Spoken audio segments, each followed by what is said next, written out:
Assalamualaikum warahmatullahi wabarakatuh. Perkenalkan, nama saya Gina Rahma dari kelas 6B Farmasi dengan NIM 2248201076 yang saat ini akan memaparkan materi dari mata kuliah nutrasetikal dengan materi pengantar, kerusakan bahan pangan dan cara pencegahannya. Yang pertama, kita masuk ke pendahuluan terlebih dahulu. Sejarah perkembangan nutrasetikal dimulai ketika pada tahun 1900-an. Pabrik makanan di Amerika Serikat menambahkan yodium ke dalam garam untuk mencegah penyakit gondok. Nutrasetika merupakan senyawa metabolit sekunder atau hasil produk dari tanaman, mikroba, dan hewan yang dapat dikonsumsi oleh manusia, bukan hanya sebagai bahan pangan tetapi dapat meningkatkan kesehatan dan mencegah penyakit. Para peneliti juga menemukan ratusan senyawa yang memiliki fungsi kesehatan bagi tubuh sebagai temuan baru di bidang fitokimia. Zat kimia tanaman non-nutritif yang memiliki khasiat perlindungan atau khasiat pencegahan penyakit di dalam tanaman. Selanjutnya, nutrasetikal di era postgenomik. Genomika fungsional sangat membantu dalam penelitian nutrasetikal dalam menyebarkan profil ekspresi gen secara global yang diinduksi oleh zat kimia dalam makanan hingga memberikan gambaran mekanisme zat tersebut. Ada 3 faktor yang dapat mempengaruhi kerja nutrasetikal di dalam tubuh. Yang pertama itu variabilitas dosis yang dikonsumsi, lalu faktor jenis kelamin, dan usia lingkungan. Interaksi antara reseptor dengan ligan merupakan landasan penting dalam nutrasetikal. Makanan yang mengandung banyak zat yang dapat mengikat reseptor dan secara fungsional dapat mengubah reseptor dan mendorongnya respon biologis. Selanjutnya kita masuk ke fitokimia. Fitokimia merupakan bahan kimia kompleks yang ditemukan dalam tanaman, terutama dalam buah dan sayuran. Fitokimia yang memiliki antioksidan cenderung berwarna terang karena mengandung kromofor. 1. Karotenoid. Karotenoid membuat tanaman menjadi berwarna jingga kemerahan seperti wortel dan berwarna merah, contohnya tomat. Sekitar separuh dari 50 karotenoid di dalam makanan diserap ke dalam aliran darah. Karotenoid dapat melindungi paru-paru dan hati dari kanker. Selanjutnya, pemanasan dan pemotongan sayuran dapat melepaskan karotenoid. Karotenoid tidak larut air dan mudah terserap ke dalam minyak. Contoh dari karoten yang banyak ditemukan adalah beta-karoten dan alfa-karoten yang dapat diubah menjadi vitamin A atau retinol. Selanjutnya adalah likopen. Likopen adalah fitokimia yang hanya dapat disintesis oleh tanaman dan mikroorganisme dan tidak dapat disintesis oleh manusia. Likopen dikenal sebagai antioksidan karena peranannya menonaktifkan radikal bebas. Likopen memiliki kemampuan mengikat oksigen bebas 2 kali lipat dan 10 kali lebih banyak dari kemampuan B-tocopherol. Contoh tanaman yang mengandung likopen adalah tomat, semangka, pepaya, jeruk bali merah, dan paprika merah.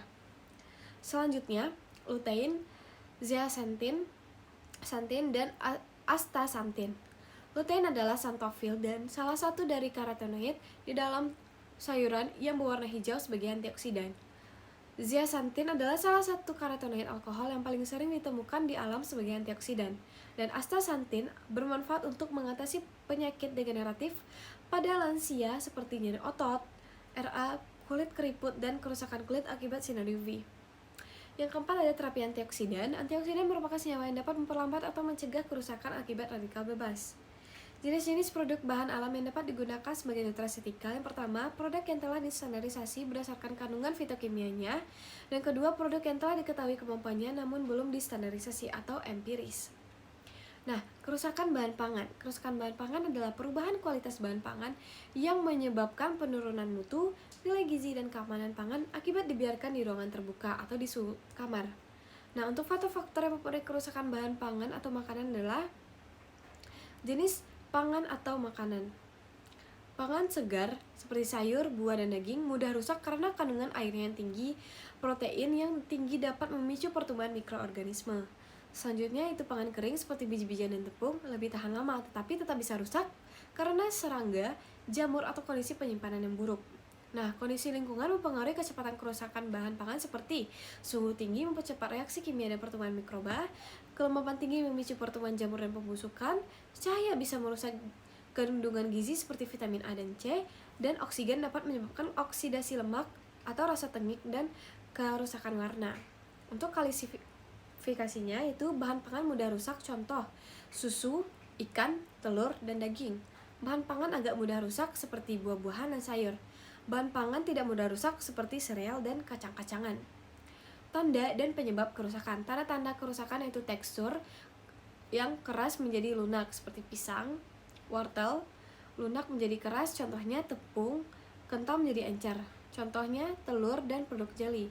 Selanjutnya itu rasa yang menyimpang, sirup menjadi asam dan minyak goreng yang menjadi tengik. Yang ketiga, aroma yang menyimpang seperti telur, ikan, dan daging yang menjadi busuk. Yang keempat, penampakan secara visual, contohnya daging ikan yang berlendir dan adanya jamur pada roti. Selanjutnya, penyebab kerusakan bahan pangan yaitu pertumbuhan dan aktivitas mikroba, aktivitas enzim yang terdapat dalam bahan pangan, aktivitas serangga, parasit, dan binatang pengerat, kandungan air dalam bahan pangan, suhu, udara, sinar, dan waktu penyimpanan.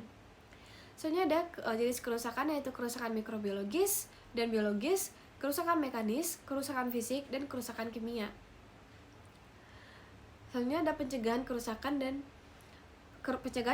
bahan pangan, yaitu pengawetan dengan suhu tinggi. Beberapa metode pengawetan dengan suhu tinggi yaitu pasteurisasi, pengalengan, dan pengukusan singkat. Yang kedua itu ada pengawetan, dan yang ketiga itu ada pengeringan. Baiklah, sekian penjelasan dari saya. Terlebih kurang saya mohon maaf. Assalamualaikum warahmatullahi wabarakatuh.